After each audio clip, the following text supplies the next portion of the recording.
నీకు స్తోత్రాలు నాయన. ఇంత ప్రదర్శించాం, వాక్యం వినబోతూ ఉన్నాం. మీ దాస్తులను సిలువ చాటున మరుగుపరుచుకొని మాకు కావలసిన శ్రేష్టమైన వర్తమానమును మీరు మాకు ప్రసాదించి మాతో మాట్లాడి మహిమ పొంది మమ్మల్ని దృఢపరిచి బలపరచుమని ప్రార్థించుచు మనము దేవునికి అప్పగించుకొని గొప్ప విశ్వాసముతో, నిరీక్షణతో, ఆశాభావంతో ముందుకు వెళదాం అని ప్రార్థిస్తూ ఉంటుండగా ప్రార్థన మన మధ్యలో ఉన్న మాజీ సంఘ హనుమంతు గారు ప్రార్థన నడిపిస్తారు. పరిశుద్ధుడా, ప్రేమగల తండ్రి, నీకే స్తుతులు స్తోత్రాలు చెల్లించుకుంటున్నాం నైనా, వందనాలు చెల్లించుకుంటున్నాం ప్రభా. ఇంతవరకు ప్రభా పాటల ద్వారా, సంగీతం ద్వారా నిన్ను ఆరాధించినాం ప్రభా. అయ్యగారు వాక్యంలోకి వెళ్తుండగా నోటి బోరగా మీరు మాట్లాడండి, గ్రహించే మనసు ప్రతి ఒక్కరికి దయచేయండి ప్రభా. వినగల చెవులు, గ్రహించే మనసు దయచేసి ప్రభా, విన్న వాక్యం ప్రతి ఒక్కరి హృదయంలో భద్రపరుచుకునేటట్టు సహాయం చేస్తావని యేసుక్రీస్తు నామములో అడిగి వేడుకుంటున్నాం తండ్రి, ఆమేన్. దయచేసి అందరూ కూర్చోవాలని ప్రభు నామమున మీకు తెలియచేస్తూ ఉన్నాం. క్రీస్తునందు ప్రేమైన దేవుని బిడలారా, ఈ యొక్క సమయములో కొద్ది నిమిషాలు దేవుని యొక్క వాక్యమును మనము ధ్యానించుకుందాం. అంతకంటే ముందు ఈ యొక్క శ్రేష్టమైన సమయం, శ్రేష్టమైన జీవితం, శ్రేష్టమైన దినమును ప్రసాదించిన ఆ దేవాతి దేవునికి మొట్టమొదటిగా హృదయపూర్వకముగా శిరస్సు వంచి కృతజ్ఞతాస్తుతులు చెల్లిస్తూ ఉన్నాం. అలాగే ఓపికతో, విశ్వాసముతో, నిరీక్షణతో, ఆశాభావముతో ప్రభు సన్నిధిలో కూర్చున్న మీకందరికీ మన రక్షకుడైన, మన పునరుత్థానుడైన యేసుక్రీస్తు నామమున మీకందరికీ శుభాభివందనాలు తెలియజేస్తూ ఉన్నాం. క్రీస్తునందు ప్రేమైన వారలారా, అందరూ బాగున్నారా? చెప్పండమ్మా, బాగున్నారా? ఓకే. దేవాతి దేవుడు మనందరినీ కూడా బాగుగా ఉంచి ఈ యొక్క క్రిస్మస్ దినాలలోనికి, అలాగే ఈ యొక్క పరిశుద్ధమైన దినములోనికి ప్రవేశపెట్టి మనం సజీవులుగా ఉంచాడు గనుక అందును బట్టి ఈ సమయంలో దేవునికి కృతజ్ఞతలు చెల్లిస్తూ బహుగట్టిగా చప్పట్లు కొడుతూ ప్రభువును అభినందించాలని ప్రభు నామమున తెలియచేస్తూ ఉన్నాం. క్రీస్తునందు ప్రేమైన దైవ జనాంగమా, మనమందరం అతి త్వరలో ఎక్కడికి ప్రవేశించబోతూ ఉన్నాం? క్రిస్మస్లోనికి ప్రవేశించబోతూ ఉన్నాం. కనుక క్రిస్మస్ ముందు వచ్చే ఆదివారము గమనించాలి. క్రిస్మస్ కంటే ముందు వచ్చే ఆదివారము క్రైస్తవులైన వారు చాలా బిజీ. ఏం బిజీ అమ్మా? చాలా బిజీ. ఎందుకంటావా? అన్ని రోజులు పని చేసుకొని ఈ రోజంతా కూడా చాలామంది దేవుని సన్నిధికి రాకుండా ఏం చేస్తుంటారు అమ్మ ఇళ్ళ దగ్గర? మీరే చెప్పాలా, ఏం చేస్తుంటారు చెప్పండి? ఇల్లు దుడుచుకోవడం, బుస్సు కొట్టకడం, తెల్లెల జమ్ములు తోముకోవడం, ఈ పనిలో చాలామంది బిజీ అయిపోతారు. క్రిస్మస్ కంటే ముందు వచ్చే ఆదివారము చాలామంది చర్చికి రాలేరు. ఇది వాస్తవమా కాదండి? వాస్తవమే. కనుక ఆదివార దినాన చాలామంది దేవుని సంధికి రాలేకపోయారు. అంటే వారి యొక్క ఇంటి పనుల వలన చాలామంది రాలేకపోయారు. అలాంటి వారంగా మనం ఉండకుండా ఏ పని చేసుకోవాలన్నా ఆదివారము కాకుండా మిగతా దినాలలో మన పనిని చేసుకొని వారముగా ఉండాలి. అలా చేసుకోం కానీ ఖచ్చితంగా ఆదివార దినాన్ని ఇంటి పనులు పెట్టుకొని దేవుని సన్నిధికి రాలేక చాలామంది ఆ పనుల్లో మునిగిపోయేవారు చాలామంది ఉన్నారు. కానీ అలాంటి పనులు పెట్టుకోకుండా మీరందరూ ఈ సమయంలో దేవుని యొక్క మందిరానికి వచ్చినందుకు మీకందరికీ మరొకసారి యేసుక్రీస్తు నామమున ప్రత్యేకమైన వందనాలు తెలియచేస్తూ ఉన్నాం. అందుకే ఈ సమయంలో మీరందరూ కూడా దేవుని సన్నిధికి వచ్చారు గనక మిమ్మల్ని మీరే చప్పట్లు కొట్టుకుంటూ అభినందించుకోవాలి.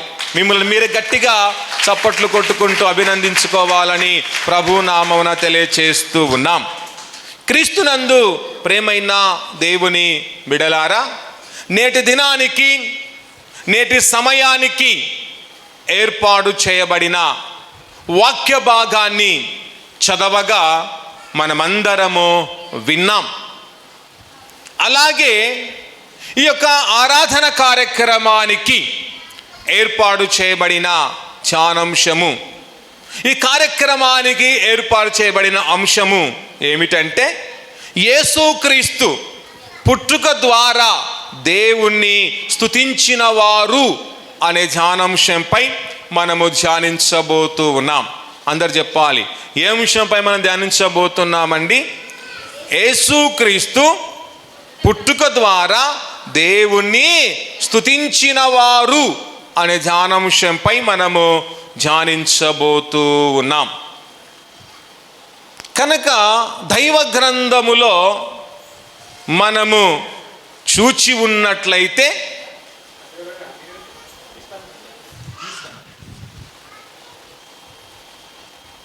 దైవ గ్రంథములో మనము చూచి ఉన్నట్లయితే యేసుక్రీస్తు పుట్టుక ద్వారా చాలామంది దేవుణ్ణి స్తుతించిన వారు ఉన్నారు. వారిని ఈ సమయములో మనము జ్ఞాపకము చేసుకుందాం. క్రీస్తునందు ప్రేమైన దేవుని బిడలారా, చూడండి, యేసుక్రీస్తు పుట్టుక ద్వారా దేవుణ్ణి స్తుతించిన వారు మొట్టమొదటి చూడండి, కన్య అయిన మరియా దేవుణ్ణి స్తుతించింది. ఎవరు దేవుని స్తుతించిందంట? కన్య అయిన మరియా దేవుణ్ణి స్తుతించి ఉన్నది అని దైవ గ్రంథములో మనం చూస్తూ ఉన్నాం.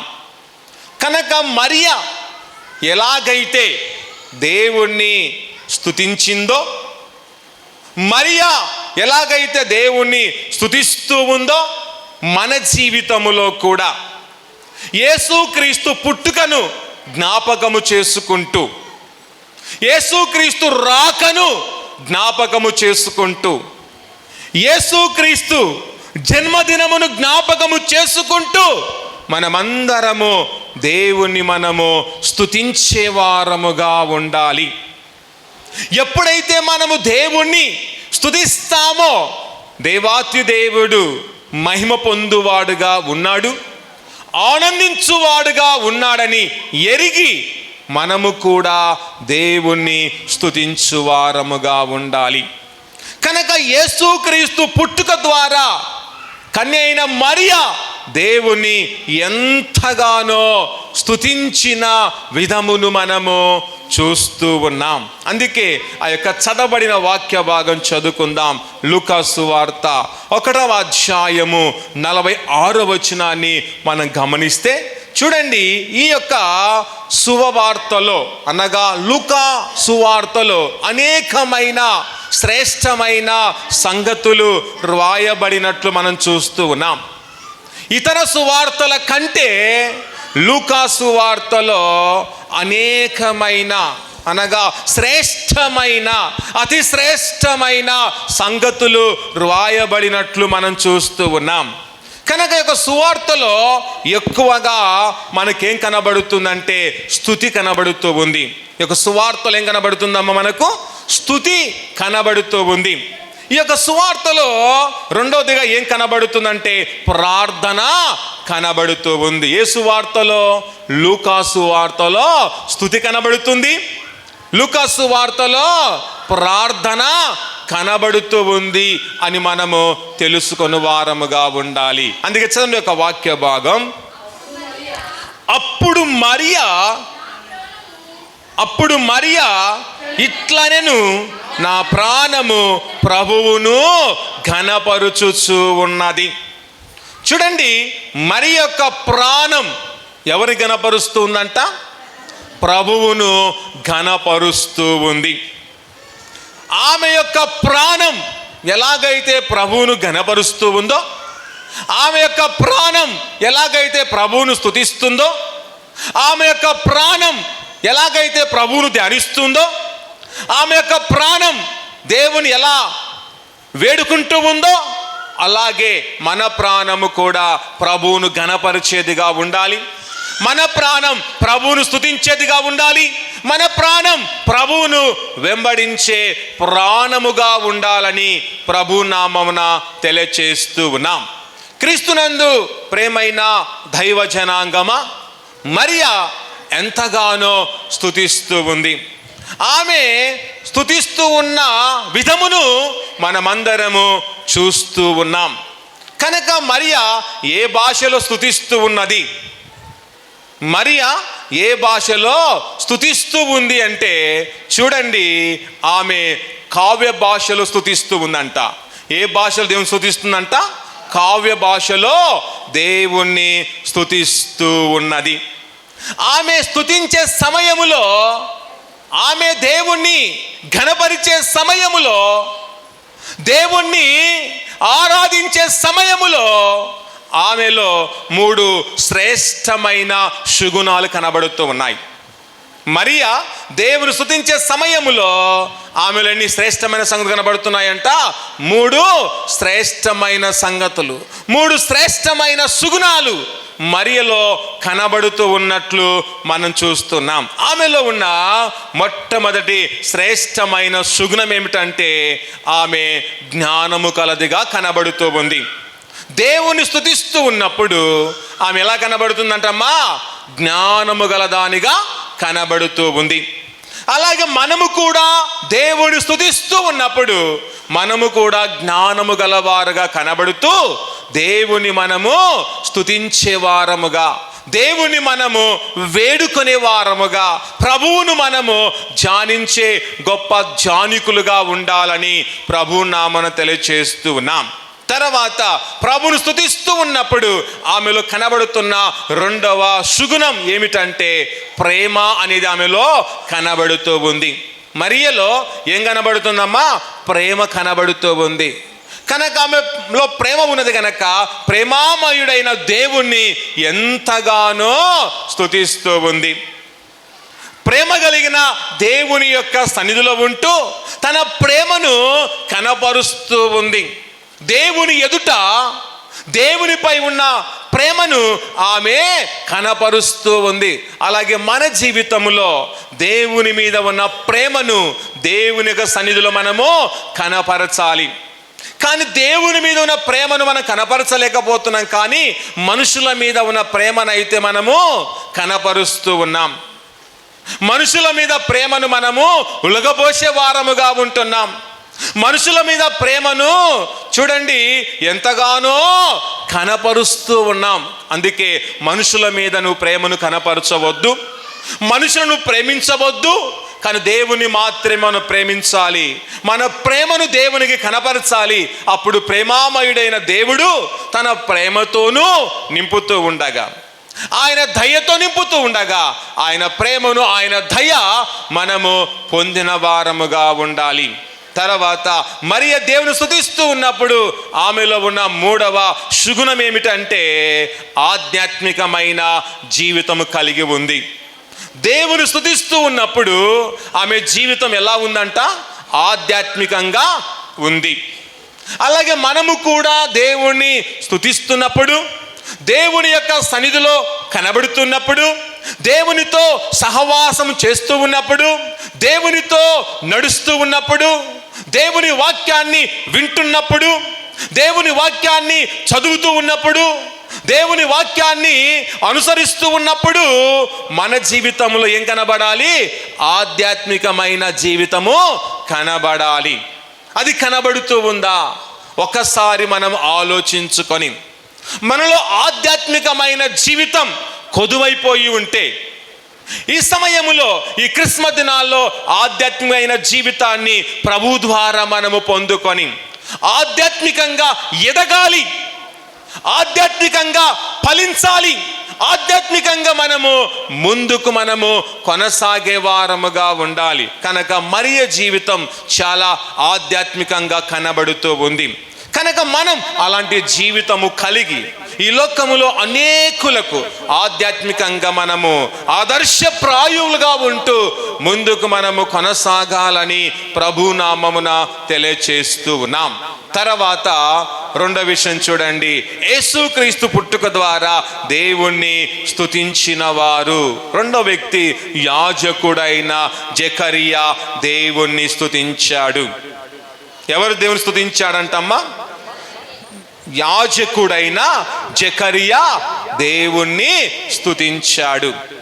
క్రీస్తు యొక్క పుట్టుక ద్వారా, క్రీస్తు యొక్క జన్మము ద్వారా, క్రీస్తు యొక్క మొట్టమొదటి రాకడ ద్వారా యాజకుడైన జకరియా దేవుణ్ణి ఎంతగానో స్తుతించిన వాడుగా ఉన్నాడు. చూడండి, జకరియా అనగా అర్థం ఏమిటంటే యెహోవా స్వరణించును అని అర్థం. జకరియా అనగా అర్థం ఏంటి? యెహోవా స్వరణించును అని అర్థం. కనుక యాజకుడైన జకరియా పవిత్రమైన ఆత్మతో నింపబడి, పవిత్రమైన అభిషేకము చేత నింపబడి, పవిత్రమైన దేవుని కృప చేత నింపబడి, పవిత్రమైన దేవుని యొక్క సుగుణాల చేత నింపబడి, పవిత్రమైన దేవుని యొక్క వాక్కుల చేత, వాగ్దానాల చేత నింపబడి యేసుక్రీస్తు పుట్టుక ద్వారా తండ్రి అయిన దేవుణ్ణి ఎంతగానో ఆయన స్తుతిస్తూ ఉన్న విధమును దైవ గ్రంథములో మనము చూస్తూ ఉన్నాం. చూడండి, లూకా సువార్త 1వ అధ్యాయము 69వ వచనాన్ని ఒకసారి మనము చదువుకుందాం. చదవండి.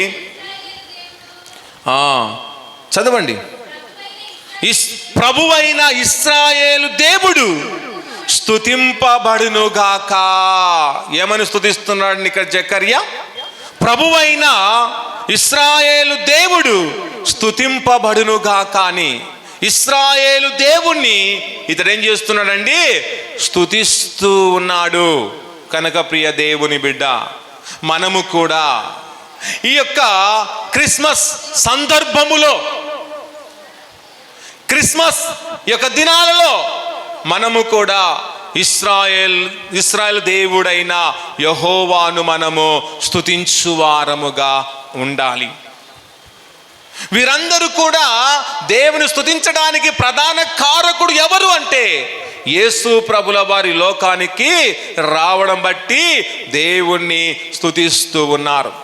ఒకవేళ యేసు ప్రభుల వారి లోకములో జన్మించకపోయి ఉంటే వీరందరూ దేవుని స్తుతించేవారో కాదో అది మనకు తెలియదు. కానీ యేసుక్రీస్తు రావడం బట్టి చూడండి, మరియ దేవుని స్తుతించింది. అలాగే జకరియా కూడా దేవుని ఎంతగానో స్తుతిస్తూ ఉన్న తత్వాన్ని ఇక్కడ మనం చూస్తూ ఉన్నాం. చాలా మంది సేవకులు మాత్రమే దేవుని స్తుతిస్తారులే, సేవకులు మాత్రమే ప్రార్థిస్తారులే, సేవకులు మాత్రమే సేవ చేస్తారులే, మాకేంటి పని అనుకున్న వారు చాలా మంది ఉన్నారు. అది చాలా తప్పు.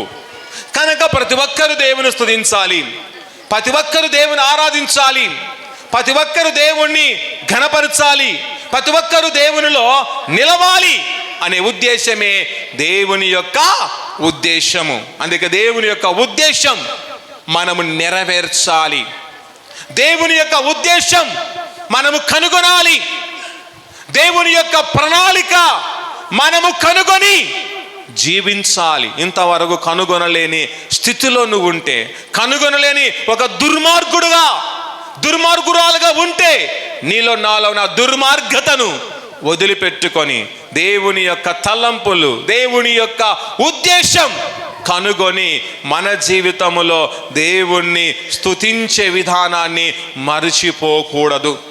నువ్వు దేవుని స్తుతించే విధానాన్ని మర్చిపోయావంటే నిన్ను నీవే మర్చిపోయినట్లు అని జ్ఞాపకం చేసుకోవాలి.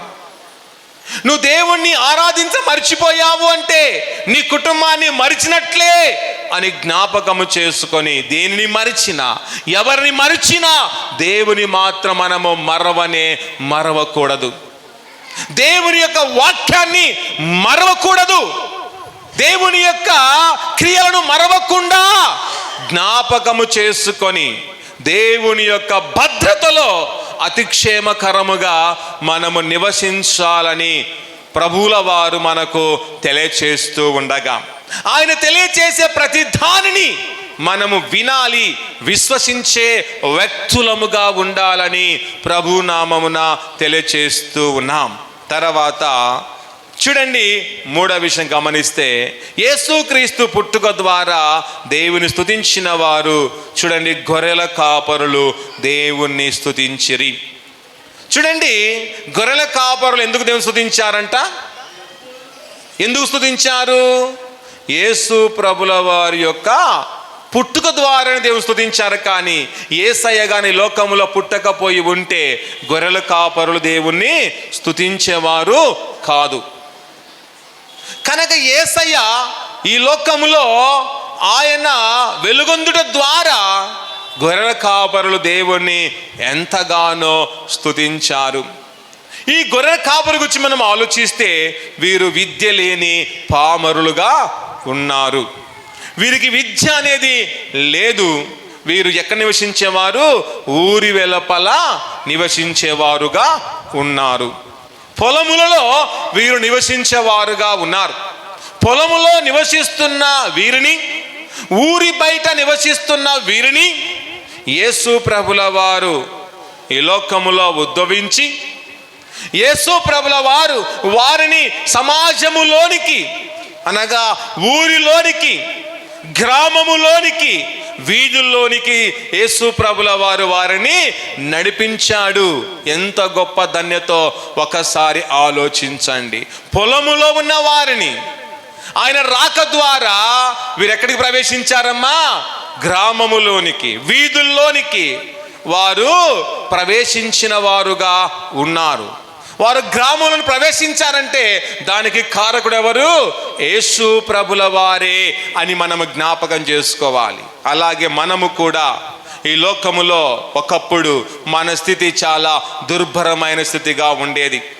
మన జీవితం చాలా నీచమైన స్థితిగా ఉండేది.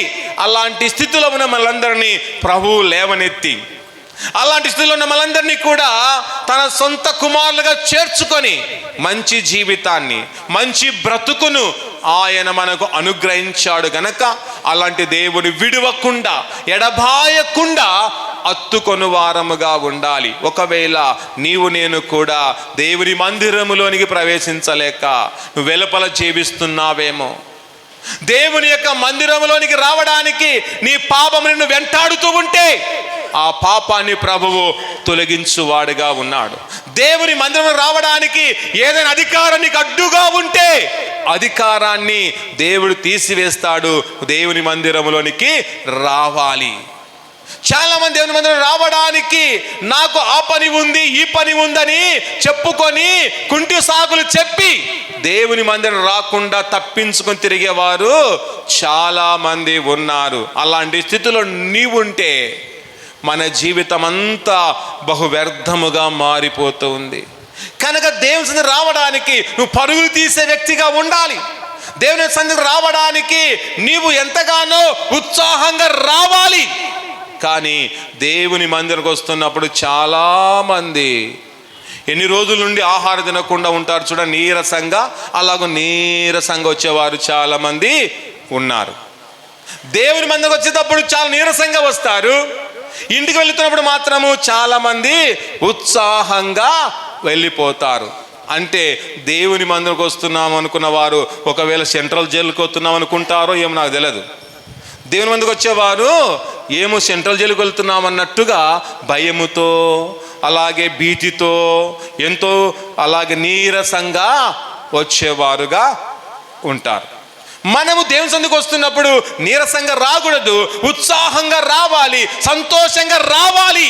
వచ్చి ఉత్సాహముతో దేవుణ్ణి స్తుతించాలి, ఉత్సాహముతో దేవుణ్ణి కీర్తించాలి, ఉత్సాహముతో దేవుని సందులో మనము ఆనందించే వారముగా ఉండాలి. కనుక చేస్తున్నావా అంటే చేయలేని స్థితిలో మనమందరము ఉన్నాము. కనుక ప్రియ సంఘమా, ప్రియ దేవుని బిడలారా, మన జీవితములో మనమందరము నేర్చుకోవలసినది ఏమిటంటే దేవుణ్ణి మనము వెంబడించడం, స్తుతించడం అనేది మనము నేర్చుకోవాలి. అందుకే దైవ గ్రంథములు చూడండి, లూకా సువార్త 2వ అధ్యాయము 20 వచనం చూస్తే గొర్రె కాపరులు ఎలాగైతే దేవుని స్తుతించారో అక్కడ బహు స్పష్టముగా మనం చూస్తూ ఉన్నాం. చదవండి. అంతటా ఆ గొర్రెల కాపరులు తమతో చెప్పబడినట్టుగా తాము విన్న వాటిని, కన్న వాటిని గూర్చి దేవుణ్ణి మహిమపరచుచు స్తోత్రము చేయుచు తిరిగి వెళ్ళిరి. చూడండి, ఇక్కడ గొర్రెల కాపరులు దేవుడి లోకంలో ఉద్భవించాడనే వర్తమానాన్ని వారు విని యేసు ప్రభుల వారి యొద్దకు చేరి, చూడండి, విన్న వాటిని, కన్న వాటిని తమ హృదయములో చూడండి భద్రపరుచుకొని, తలపోసుకొని వారు ఎలా దేవుని స్తుతించారంట. చూడండి ఎలా స్తుతించారంట. విన్న వాటిని, కన్న వాటిని గురించి దేవుణ్ణి మహిమపరచుచు స్తోత్రము చేయుచు తిరిగి వెళ్ళారు. వారు దేవుని గురించి వారు చూడండి స్తోత్రము చేశారు, దేవుని వారు మహిమపరిచిన వారుగా ఉన్నారు. కనుక మన జీవితంలో విన్న వాటిని అయితే, దేవుని గురించిన మాటలైతే విని విడిచిపెడతాం. అలాగే చూచిన వాటిని, దేవుని వాక్యం చూస్తాం, చదువుతాం, కానీ విడిచిపెడతాం. కానీ విడిచిపెట్టవలసినవి విడిచిపెట్టకుండా ఉంటాం. విడిచిపెట్టకూడనివి మనము విడిచిపెట్టే వారముగా ఉంటున్నాం. పాపాన్ని విడిచిపెట్టు అని ప్రభు చెప్తూ ఉంటే, దేవా నువ్వు చెప్తే నేను ఎందుకు విడిచిపెట్టాలని పాపాన్ని అత్తుకునే వారు చాలా మంది ఉన్నారు. నీ వేషధార జీవితాన్ని మార్చుకో అని ప్రభు హెచ్చరిస్తే నేనెందుకు మార్చుకోవాలి? వేషధారణ జీవితమే నాకు బాగుంది అని వాటిని బట్టి జీవించేవారు చాలా మంది ఉన్నారు. ఓ నా కుమారుడా, నీవు విన్న వాక్యాన్ని హృదయంలో భద్రపరుచుకో అన్నాడు అనుకోండి, మనము భద్రపరుచుకునేది లేనే లేదు. నువ్వు చూసిన వాటిని నీ హృదయంలో భద్రపరుచుకో అంటే వాటిని మనము వదిలిపెట్టేవారుగా ఉంటున్నాం, గాలికి వదిలిపెట్టే వారముగా మనం ఉంటున్నాం. కానీ గొర్రెల కాపరులు అయితే తాము విన్న వాటిని, కన్న వాటిని గూర్చి దేవుని మహిమపరచుచు దేవుని వారు ఎంతగానో స్తుతించి దేవునికి స్తోత్రము చేసిన వారుగా ఉన్నారు. కనుక మనం కూడా ఆ గొర్రెల కాపరులాగా దేవుని మనం స్తుతించాలి. కానీ మనం విద్య ఉండి కూడా వింత పశువులాగా మనం జీవిస్తున్నాం. నేను చాలా విద్యావేత్తను అనుకుంటున్నావు, కానీ దేవుని స్తుతించే తత్వం నీలో లేదు. నేను జ్ఞానవంతుడు అనుకుంటున్నావు, దేవుని కొనియాడే విధానము నీలో లేదు. నేను చాలా బలవంతుడు అనుకుంటున్నావు, కానీ దేవుణ్ణి అనుసరించే విధానము నీలో లేదు. నాకు సంఘములో చాలా పలుకుబడింది అనుకుంటున్నావు, కానీ దేవుణ్ణి ఘనపరిచే విధానము నీలో లేనప్పుడు నీ పలుకుబడి, నీ బలము, నీకున్న జ్ఞానము, నీకున్న అధికారం అంతా కూడా గుడ్డి సున్నతో సమానమని ఎంచుకొని నీ జీవితంలో, నా జీవితంలో ఒకటే మనము నేర్చుకోవాలి. గొర్రెల కాపరులు దేవుని స్తుతించిన విధముగా మనము దేవుణ్ణి స్తుతించుచు దేవుని యొక్క ఆయన యొక్క సన్నిధిలో, ఆయన యొక్క మందిరములో మనము నిత్యము కనబడే వారముగా ఉండాలని ప్రభునామమున తెలియచేస్తూ ఉన్నాం. తర్వాత 4వ విషయం చూడండి, యేసుక్రీస్తు పుట్టుక ద్వారా దేవుణ్ణి స్తుతించిన వారు పరలోక దూతలు దేవుణ్ణి స్తుతించారు. యేసు రాక ద్వారా దేవుని యొక్క దూతలు ఏం చేశాయంటమ్మా? దేవుణ్ణి స్తుతించాయి. కనుక యేసయ్య ఈ లోకములో పుట్టుట ద్వారా చూడండి తండ్రి అయిన దేవునికి ఎంతో మహిమ కలిగిందంట. యేసు ఈ లోకంలో పుట్టుట ద్వారా తండ్రి అయిన దేవునికి ఏం కలిగిందంట అమ్మా? ఎంతో మహిమ కలిగినట్లు మనం చూస్తూ ఉన్నాం.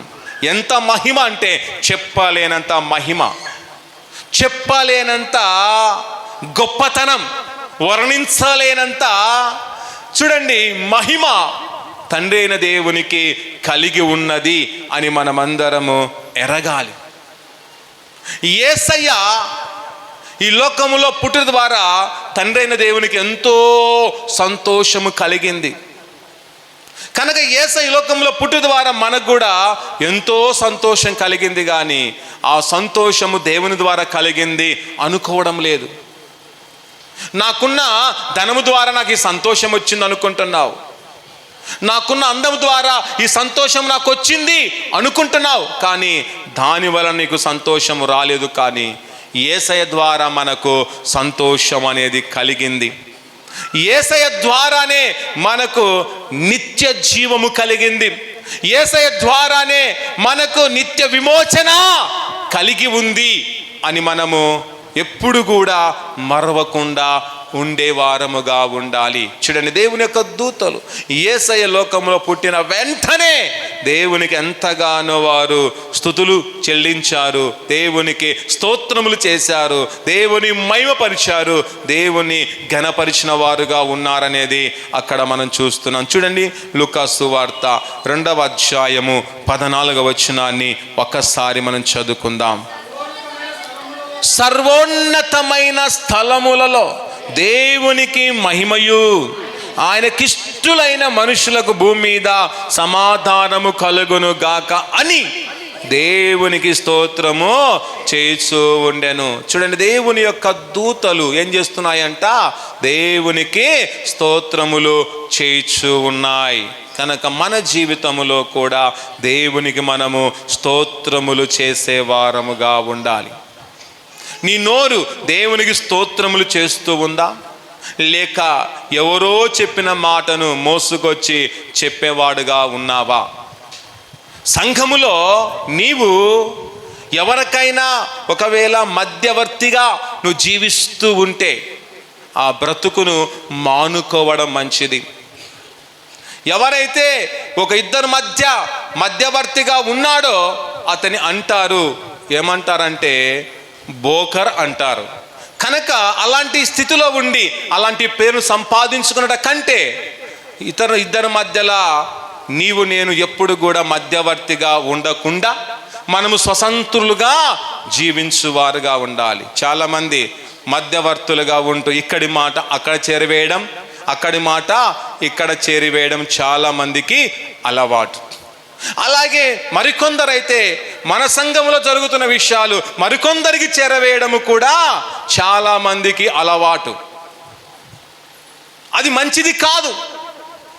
మన సంఘములో జరుగుతున్న విషయాలు పూసగుచ్చినట్టుగా ఇతర వారికి చెప్పడం, మంచి గురించి చెప్పు, కానీ చెడును గురించి చెబితే దేవుడు నిన్ను క్షమించడు అని మనం జ్ఞాపకం చేసుకోవాలి.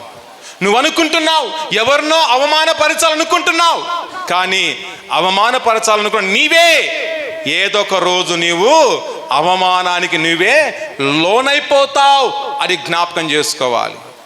ఎవరికో ఇబ్బంది తలపెట్టాలనుకుంటున్నావు, కానీ ఆ ఇబ్బందిలో నీవే పడిపోతావు. చాలామంది ఏం చేస్తూ ఉంటారంటే ఇతరు వారు పడాలని ఏం చేస్తుంటారంటే గుంతలు దోయేవారు చాలామంది ఉన్నారు. గుంతలో పడివేయాలని చాలామంది, వెనుకుండి కూడా గుంతలు దోగేవారు చాలామంది మనకు ఉన్నారు. కనుక చూడండి, ఒకడు గుంతలు దోయాలని ఒక వ్యక్తి కొరకు గుంత తీశాడంట. తీసినప్పుడు ఆ గుంతలో అతడు పడాలని ఎదురు చూస్తూ ఉన్నాడంట. కానీ ఆ గుంతలు ఎవరు పడ్డాడు? తానే పడినవాడిగా ఉన్నాడు. ఎవడు తీసుకున్న గుంతలో వాడే పడతాడని మనమందరము తెలుసుకోవాలి. కనుక జాగ్రత్త. ఒకరి గురించి ఒకరము చెప్పడం, ఒకరి గురించి ఒకరికి అలాగే మంచి అనేకమైన విషయాలు చేరవేయడం అది మనకు మంచిది కానే కాదు. సంఘములో ఉన్న సంగతులను ఇతర వారికి చేరవేయడం, సంఘములున్న వాటిని ఇతర వారికి చూపడం, సంఘములున్న వాటిని గురించి ఇతర వారికి పని లేకుండా చెప్పడం అనేది అది మంచి భావ్యము కానే కాదు. కనుక దేవుని చూస్తున్నది, ఆశిస్తున్నది మంచిగా జీవించాలని, మంచిగా బ్రతకాలని ఆశిస్తున్నాడు. కానీ నీ ప్రవర్తన మితిమీరిపోయిందనుకో, నీ ప్రవర్తన మితిమీరి సంఘాన్ని ఒకవేళ అలజడిగా ఆడుకున్నావనుకో, సంఘంని నిష్టానుసారంగా వాడుకుంటే ఏదొక రోజు దేవుడు నిన్నను కూడా ఆడుకుంటాడు. ఫుట్బాల్ అన్నట్టు ఆడితే ఎక్కడ పడతామో మనకు తెలియదు గనక జాగ్రత్త వహించడము నేర్చుకోవాలి. ఇతర బలహీనతలను నీవు గాన ఇతరులకు గాని ఎత్తి చూపితే నీ బలహీనత ఏమిటో ఒకసారి ఆలోచించుకోవాలి. ఒకరి గూర్చి మనం చెడుగా చెప్పామనుకోండి, అతడు ఊకున్నాడు, నీ గూర్చి కూడా చెడు చెప్పడానికి సిద్ధముగా ఉంటాడు. అనుకోవచ్చు మన ఎదుటిన వాడు చాలా బలహీనుడులే, వాడు నన్నేం చేస్తాను అనుకుంటావేమో. కానీ దేవుడు అతని పక్షంకి వెళితే నీ బలహీనత బయటపడుతుంది, నీ బండారం ఏదో ఒక రోజు బయటపడక మానదు. తమ తప్పిదములు కప్పిపుచ్చుకోవడానికి ఇతర వారి మీద తప్పిదాలు మోపేవారు చాలా మంది ఉన్నారు. వారి యొక్క క్యారెక్టరే సరిగా ఉండదు, ఇతర క్యారెక్టర్ల గురించి మాట్లాడేవారు చాలా మంది ఉన్నారు. వారు బ్రతుకే సరిగా ఉండదు, కానీ ఇతర వారి బ్రతుకును గురించి చాలా మంది మాట్లాడేవారుగా ఉంటారు.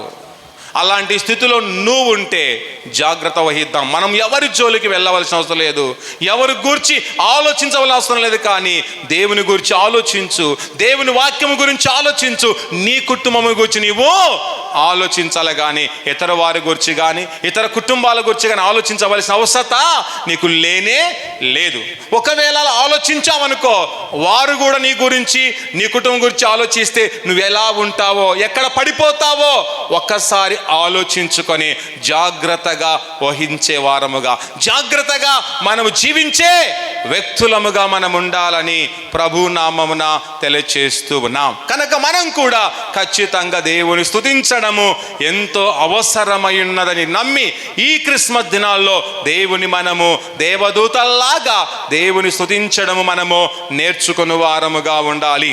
తర్వాత యేసుక్రీస్తు పుట్టుక ద్వారా దేవుని స్తుతించిన వారు 5వ విషయం చూడండి, ప్రవక్త అయిన అన్న దేవుణ్ణి స్తుతించి ఉన్నది. చూడండి, ఈ యొక్క క్రిస్మస్ దినాల్లో అన్నను చాలామంది జ్ఞాపకం చేసుకుంటారు. అలాగే కన్యైన మరియ కూడా ఈ క్రిస్మస్ దినాల్లో చాలాసార్లు జ్ఞాపకం మనము చేసుకుంటూ ఉంటాం. ఇక్కడ ప్రవక్త అయిన హన్న దేవుణ్ణి స్తుతించింది. యేసుక్రీస్తు రాకడ ద్వారా ఆమె ఏం చేసిందంటమ్మా, దేవుణ్ణి స్తుతించిన విధమును దైవ గ్రంథములో మనము చూస్తూ ఉన్నాం. ఈ హన్నాలో 2 విషయాలు కనబడుతున్నాయండి. హన్నాలో ఎన్ని విషయాలు కనబడుతున్నాయంట? 2 విషయాలు కనబడుతున్నాయి. ఒకటి ప్రార్థన జీవితం కనబడుతుంది, రెండోది కృతజ్ఞత జీవితము ఆమెలో కనబడుతూ ఉంది అని మనము జ్ఞాపకము చేసుకోవాలి. అందుకే చూడండి, లూకా సువార్త 2వ అధ్యాయము 38వ వచనాన్ని ఒక్కసారి మనము చదువుకుందాం. ఆమె కూడా ఆ గడియలోనే లోపలికి వచ్చి, చూడండి, ఆమె కూడా అనగా హన్న, చూడండి, ఆ గడియలోనే ఎక్కడికి వచ్చిందంట? లోపలికి వచ్చి. ఏ లోపలికి అండి? దేవుని మందిరములోనికి వచ్చి. ఎక్కడికి వచ్చిందంట ఆమె? దేవుని యొక్క మందిరంలోకి వచ్చింది. నీలాగా నాలాగా ఎక్కడికి వచ్చింది ఆమె? దేవుని యొక్క మందిరంలోకి వచ్చింది. దేవుని మందికి వచ్చిన మనము మౌనంగా ఉన్నట్టుగా ఉండడం లేదు. దేవుని మందికి వచ్చిన మనం నీరసంగా ఉన్నట్టుగా ఆమె ఉండడం లేదు. ఆమె ఏం చేస్తుందంటే దేవుణ్ణి కొనియాడింది. దేవుని కొనియాడడం అనగా దేవుణ్ణి స్తుతించడమే. దేవుని కొనియాడడం అనగా దేవునికి ప్రార్థించుటయే. దేవుని కొనియాడడం అనగా దేవునితో మాట్లాడుటయే. దేవునితో కొనియాడడం అనగా దేవునిలో నిలిచిపోవుటయే అని జ్ఞాపకం చేసుకొని అన్నలాగా మనము కూడా దేవుని కొనియాడే విధములో మనమందరము నడిచేవారముగా ఉండాలి. తర్వాత అక్కడ చదవండి ఏం చేసిందో, యెరూషలేములో విమోచన కొరకు అనగా క్రీస్తు కొరకు కనిపెట్టుచున్న వారందరితో ఆయన గురించి మాటలాడుచు ఉండెను. ఎవరి గురించి అంట? ఆయనను గూర్చి. దేవుని మందిరకు ఆమె వచ్చిన తర్వాత ఎవరి గురించి మాట్లాడుతుందమ్మా? ప్రభువుని గురించి మాత్రమే మాట్లాడుతుంది. మనం కూడా దేవుని మందిరకు వచ్చిన తర్వాత ఎవరి గురించి మాట్లాడాలి చెప్పండి అమ్మా? ఇతర వారి గురించా? ఇంటి దగ్గర ఉన్న వారి గురించి మాట్లాడాలనా? నీకు ఇష్టమైన వారి వ్యక్తుల గురించి మాట్లాడాలనా? ఎవరి గురించి మాట్లాడాలి? ప్రభువుని గురించి మాత్రమే మాట్లాడాలి. కనుక నువ్వు మాట్లాడుతున్నావా అంటే మాట్లాడలేకపోతున్నాం. మనం ఏదేదో మాట్లాడుతాం దేవుని మందిరికి వచ్చి. దేవుని యొక్క సన్నిధిలో కూర్చొని కూడా లేనిపోని మాటలు మనం మాట్లాడుతుంటాం. అది మనకు మంచిదా? అది కానే కాదు. నువ్వేమైనా మాట్లాడాలనుకుంటే బయట మాట్లాడాలి. ఏదైనా మాట్లాడాలనుకుంటే వాక్యం ప్రారంభం కాకముందు మాట్లాడాలి. ఏదైనా మాట్లాడాలనుకుంటే అది నీ ఇంటి దగ్గర మాట్లాడుకోవాలి. దేవుని మందిరకు వచ్చిన తర్వాత నువ్వు దేవుని గురించి మాత్రమే మాట్లాడాలి. దేవుని గురించి మాత్రమే యోచించాలి. దేవుని గురించి మాత్రమే తలంచేవారముగా మనం ఉండాలి. అలా ఉన్నామా లేదా అనేది ఈ క్రిస్మస్ దినాల్లో ఆత్మ పరిశీలన చేసుకొని మనమందరం అన్నలాగా దేవుని గురించి మాట్లాడుతూ మన విమోచకుడైన ప్రభు కొరకు ఎదురు చూస్తూ ఆయన ఇచ్చే గొప్ప విమోచన, ఆయన ఇచ్చే గొప్ప ఆదరణ, ఆయన ఇచ్చే గొప్ప ఆనందం మనమందరము పొందాలి. అన్నాలో ప్రార్థన జీవితం ఉన్నట్టుగా మనలో ప్రార్థన జీవితం ఉండాలి. అన్నా జీవితంలో కృతజ్ఞత జీవితం కలిగినట్టుగా మనము కూడా కృతజ్ఞత జీవితం కలవారముగా ఉండాలి. కృతజ్ఞత లేని జీవితం శుద్ధ దండగా. కృతజ్ఞత లేని జీవితం చాలా దుర్భరమైన జీవితం గనక ఈ రోజు నుండి కృతజ్ఞత గలవారముగా మనము జీవిద్దాం. కృతజ్ఞత గలగా వారంగా జీవిస్తూ సంఘ క్షేమము కొరకు మనము పాటుపడదాం. సంఘ సేవ కొరకు మనము పాటుపడదాం. సంఘ విధానములో మనము ముందుకు వెళ్ళువారముగా ఉండాలి. కనుక సంఘాన్ని మనం అవమానపరిచే వారముగా ఉండకూడదు. దేవుని యొక్క బిడలను అవమానపరిచే వారముగా ఉండకూడదు. దేవుని బిడలకు అపకీర్తి తలపెట్టే వారముగా ఉంటే దేవుడు తగిన సమయంలో నీకు అపకీర్తి తలబెడతాడు. నీ జీవితాన్ని సర్వనాశనములోనికి దేవుడు తీసుకుని వెళ్తాడని జ్ఞాపకము చేసుకొని ఈ లోకములో బహు జాగ్రత్త అనేది అవసరమైనది. అజాగ్రత్త జీవితం నీ జీవితాన్ని ముంచివేస్తూ ఉంది. అజాగ్రత్త జీవితం నీ జీవితాన్ని అంతం చేస్తూ ఉంది. అందుకే అజాగ్రత్త జీవితాన్ని ఈ దినమున మనము వదిలివేసుకుందాం. నువ్వు చేసే పని ఎవరు చూడడం లేదులే అనుకుంటున్నావేమో, అది దేవుడు చూస్తున్నాడు. నేను చెప్పే మాటలు ఇతర వారికి చెప్పే మాటలు ఎవరికి తెలియవులే అనుకుంటున్నావు, కానీ అదందరికి కూడా తెలిసిపోతూ ఉంది అని మనము జ్ఞాపకం చేసుకోవాలి. ఎక్కడైతే నువ్వు రహస్యంగా నువ్వు మాట్లాడతావో, రహస్యంగా నువ్వు పాపం చేస్తావో, ఖచ్చితంగా అది వీధుల్లో కూడా వినబడే రోజు, కనబడే రోజు ఒక రోజు రాబోతూ ఉంది. జాగ్రత్త ప్రియ కుమారుడా, ప్రియ కుమార్తె, చాలా జాగ్రత్త మనకు అవసరమైనది. నీవు నేను నా గూర్చి ఎవరికి తెలియదులే, నేను సమాచారం ఇతర వారికి చాలా చక్కగా చెరవేస్తున్నానులే, ఎవరికి తెలియదని అనుకుంటున్నావేమో.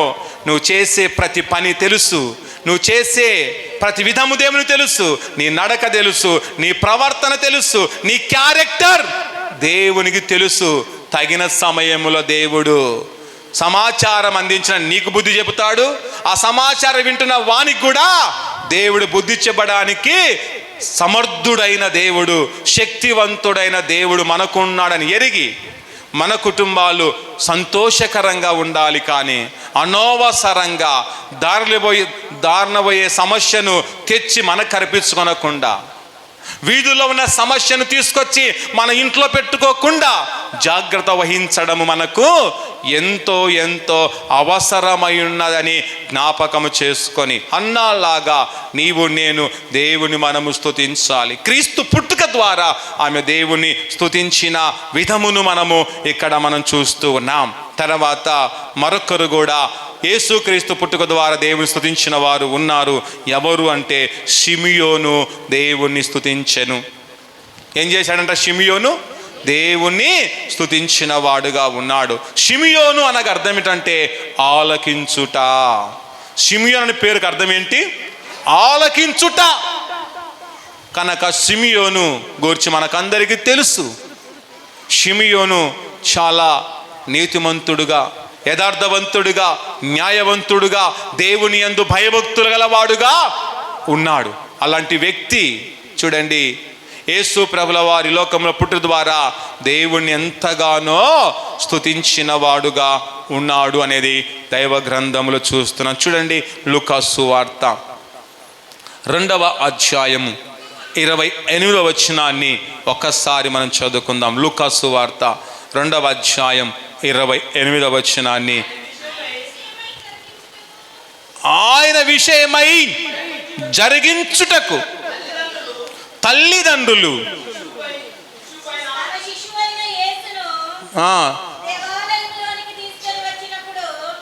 శిశువైన యేసును దేవాలయం తీసుకొని వచ్చినప్పుడు, చూడండి, యేసు ప్రభుల వారి యొక్క తల్లిదండ్రులు ఏం చేశారంట? అతన్ని దేవాలయమునకు తీసుకొని వచ్చారు. ఆయన విషయమై జరిగించుటకు. ఎవరి విషయమై? యేసు ప్రభుల వారి విషయమై జరిగించుటకు తల్లిదండ్రులు శిశువైన యేసును ఎక్కడ తీసుకొచ్చారమ్మా? దేవాలయములోనికి తీసుకొని వచ్చారు. దేవాలయములోనికి తీసుకొని వచ్చినప్పుడు అక్కడ షిమియోను చేసిన విషయం ఏంటో తెలుసా? ఆ యొక్క శిశువును తన చేతుల్లో ఆయనను ఎత్తుకొని దేవుణ్ణి ఏం చేశాడంట? స్తుతించాడు. చూడండి, బాలుడైన యేసును, బాలుడైన ప్రభువును, పరిశుద్ధుడైన ఆ ప్రభువును, పవిత్రుడైన ఆ ప్రభువును, పాపాలను రక్షించే ఆ ప్రభువును షిమియోను తన చేతులతో ఎత్తుకొని ఏం చేశాడంటమ్మా? దేవుణ్ణి ఎంతగానో స్తుతిస్తూ మాట్లాడుతూ ఉన్నాడు. ఏమని మాట్లాడుతున్నాడు చూడండి, నాదా ఇప్పుడు నీ మాట చొప్పున సమాధానముతో నీ దాసుని పోనిచ్చుచున్నావు. యేసు ప్రభుల వారి దగ్గర తడు పర్మిషన్ తీసుకుంటున్నాడు. నాదా ఏమంటాడండి?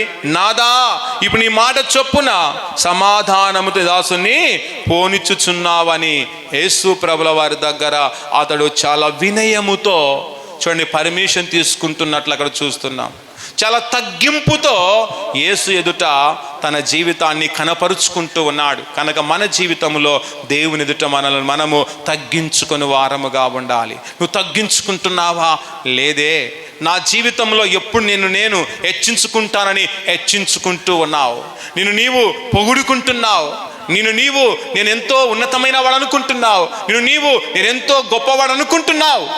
కానీ నీ జీవితము అలా ఎప్పటికీ ఉండదు. నువ్వు అనుకున్నంత మాత్రాన నువ్వు గొప్పవాడు కావు. నువ్వు అనుకున్నంత మాత్రాన నువ్వు జ్ఞానవంతుడు కావు. నేను బలవంతుడు అనుకున్నంత మాత్రాన నువ్వు బలవంతుడు కానే కాదు. గనక మన గురించి ఇతర వారు చెప్పాలి, కానీ మన గురించి మనం చెప్పుకోవడం అది ఒక డబ్బతో సమానమే అని మనము జ్ఞాపకం చేసుకోవాలి. చాలామంది గొప్పల కొరకు తిప్పలు పడేవారు చాలామంది ఉన్నారు.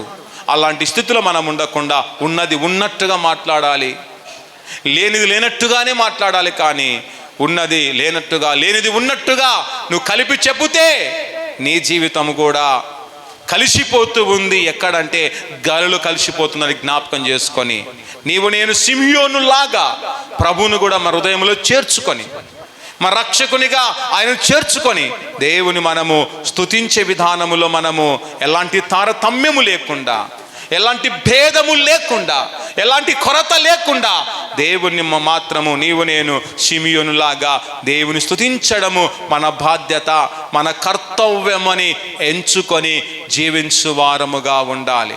సంఘములో, సమాజములో చాలామంది బడాబాబులు అనేవారు ఉన్నారు. ఎలాంటి బడాబాబులు అంటే ఒక ఉదాహరణ మనం జ్ఞాపకం చేసుకుందాం. ఒకానొక ఊర్లో అతనికి లేక ఒక ఉద్యోగం వచ్చిందంట. ఉద్యోగం వచ్చిన తర్వాత అతను అనుకుంటున్నాడంట, నా గొప్పతనమును బట్టి ఉద్యోగం వచ్చిందని అనుకుంటూ ఆఫీసులో ఉన్న వారందరూ కూడా నన్ను గౌరవించాలంటే వారికి ఏదో ఒకటి చెప్పి నేను ఘనత పొందాలి, ఏదో ఒకటి చెప్పి వారికంటే గొప్పవాడని నిరూపించుకోవాలి. అప్పుడైతే వారందరూ నన్ను గౌరవిస్తారు, లేకపోతే నన్ను గౌరవించరని ఇతడు డబ్బులు చెప్పడము ప్రారంభించాడంట, అబద్ధాలు చెప్పడము ప్రారంభించాడంట. ప్రారంభించిన సమయంలో చూడండి, ఆఫీసులో కూర్చొని మనుషులు ఆఫీసులకు వస్తూ ఉండగానే ఫోన్ తీసుకొని హలో ముఖ్యమంత్రి గారు బాగున్నారా అని మాట్లాడుతున్నాడంట. ఏమంటున్నాడమ్మా? హలో ముఖ్యమంత్రి గారు బాగున్నారా అని మాట్లాడుతున్నాడంట. మాట్లాడగానే ఆఫీసులో ఉన్న వారందరూ అబ్బా ఇతనికి ముఖ్యమంత్రితో కూడా పరిచయం ఉందా, డైరెక్ట్గా ముఖ్యమంత్రితో ఫోన్ మాట్లాడగలరా అని అందరూ కూడా ఆశ్చర్యపడి, ఇతడు ఎంతో గొప్పవాడండి, ఇతనికి సీఎం దగ్గర కూడా పలుకుబడి ఉంది అని అందరూ కూడా అతన్ని గౌరవించడము ప్రారంభించారంట, అతనికి భయపడము ప్రారంభించారంట. ఒకరోజు అలాగే ఒక వ్యక్తి ఆఫీసులోనికి వచ్చి సార్ మే కమిన్ సార్ అన్నాడంట. అనగానే వెంటనే ఫోన్ తీసుకొని హలో మినిస్టర్ గారు బాగున్నారా అని మాట్లాడుతున్నాడంట. మాట్లాడుతూ ఎవరయ్యా మీరు అంటే, సార్ ఇంతసేపు ఫోన్లో మాట్లాడావు కదా, ఆ టెలిఫోను 10 రోజులు సార్ మీ ఆఫీసులో పని చేయకపోవడం బట్టి. ఎన్ని రోజులు అంటమ్మా? 10 రోజులు అయ్యి సార్ మీ యొక్క టెలిఫోను పని చేయకపోవడం బట్టి దాన్ని రిపేర్ చేయడానికి వచ్చానన్నాడంట. ఏమన్నాడమ్మా? మీ యొక్క ఫోను 10 రోజులు పని చేయక దాన్ని రిపేర్ చేయడానికి వచ్చిన వ్యక్తిని అనగానే ఇతడు బిత్తరపోయాడంట. అంటే 10 రోజుల నుండి ఆ ఫోన్ పనే చేయడం లేదు, ఊకే డప్ప కొరకు ఫోన్లు ఎత్తి నేను ముఖ్యమంత్రితో మాట్లాడుతున్నా, నేను మినిస్టర్తో మాట్లాడుతున్నా అని గొప్పలు చెప్పుకొని బ్రతుకుతున్నాడు. ఒక రోజు అతడు వచ్చాడు, సార్ నీ ఫోన్ పనే చేయడం లేదు సార్, ఇంతవరకు ఫోన్లో మాట్లాడు కదా, ఆ పనే చేయడం లేదనగా ఇతడు బిత్తరపోయి అప్పుడు అనుకున్నాడంట, అయ్యో నా యొక్క బండారం అంతా బయటపడిందే. ఇతడు వెళ్ళి ఆఫీస్ అందరు చెప్తాడేమని భయముతో వణుకుతూ అతని దగ్గర వేడుకుంటున్నాడంట. అరే బాబు, తెలుసో తెలియక నా గొప్పతనం కొరకు నేను ఇలా చేశాను, ఫోన్ 10 రోజుల నుండి పనిచేస్తున్న విషయం ఎవరికి చెప్పొద్దురా, నా ఉన్న విలువ పోతుందని అతన్ని బతిమాలుతూ వేడుకున్నాడంట. కనుక ప్రేమైన దేవుని బిడ్డలారా, అలాంటి గొప్పలు చెప్పుకున్న వారు ఏదో ఒక రోజు ఇబ్బందులు పాలవుతారు. గొప్పలు చెప్పుకున్న ప్రతి వ్యక్తి ఏదో ఒక రోజు అవమాన పాలు కాక తప్పదు. నేను గొప్పవాడను అనుకున్నవాడు ఏదో ఒక రోజు పడిపోక తప్పదు. కనుక సంఘములో సమాజములో బడాబాబులు ఇలా చెప్పుకొని బ్రతికేవారు, కాలాన్ని వెళ్ళబుచ్చేవారు చాలా మంది ఉన్నారు.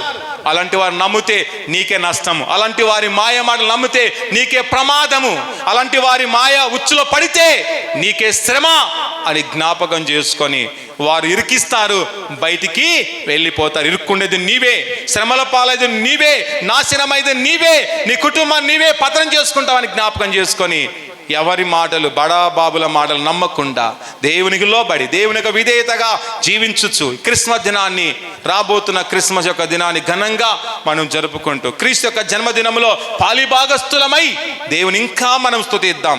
ఈ భక్తులు దేవుని స్తుతించినంతగా ఇంకా ఎక్కువగా దేవుని స్తుతించి ఆరాధించి దేవుడిచ్చే ఉన్నతమైన తన మహిమ, తన తేజస్సు, తన కాపుదలు పొందుకొని గొప్ప విశ్వాసముతో, నిరీక్షణతో, ఆశాభావంతో మనమందరము ముందుకు కొనసాగు వారముగా ఉందాం.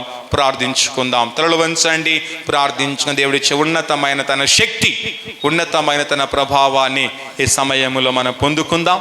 అందులో ప్రార్థిస్తూ ప్రభువును స్తుతిస్తూ ఉంటుండగా ప్రార్థన చేసుకుందాం. దేవానికి వందనాలు, ఇంతవరకు మీరు మాతో మాట్లాడిన ప్రతి మాట, ప్రతి వాక్కును బట్టి వందనాలు.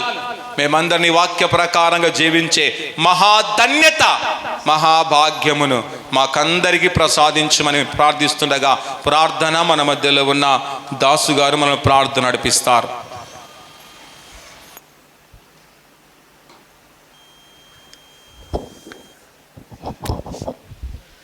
మహోన్నతుడా, నీకు స్తోత్రాలు. ఘనమైన నీ నామాన్ని బట్టి, గంభీరమైన నీ ప్రేమను బట్టి మిమ్మల్ని స్తుతిస్తున్నాను, ఆరాధిస్తున్నాను, కొనియాడుతున్నాను. దేవ జీవం కలిగిన నీ నామను మహిమకై జ్ఞాపకం చేసుకొని పరిశుద్ధులైన వారితో చేర్చిన నీ కృపను బట్టి మిమ్మల్ని స్తుతిస్తున్నాను, ఆరాధిస్తున్నాను, కొనియాడుతున్నాను. దేవ మమ్మల్ని జ్ఞాపకం చేసుకోండి. మహోన్నతమైన నీ మాటను విని నిర్లక్ష్య పెట్టకుండా మా బ్రతుకులు సరి చేసుకొని బాగుపడడానికి సహాయం చేయండి. మేలుకై జ్ఞాపకం చేసుకోండి ప్రభువా, కృప చూపించండి. మీ చిత్తాన్ని నెరవేర్చుకొని మీతో ఉన్న ప్రతి మాట యేసుక్రీస్తు ప్రభు నామంలో నాయన ఫలింపు పొందడానికి సహాయం చేయండి. కృప చూపించి మీ చిత్తాన్ని నెరవేర్చుకోమని నజరేయుడైన యేసు ప్రభు నామంలో ప్రార్థించాడు వేడుకుంటున్నాం తండ్రి, ఆమేన్. కానుకలు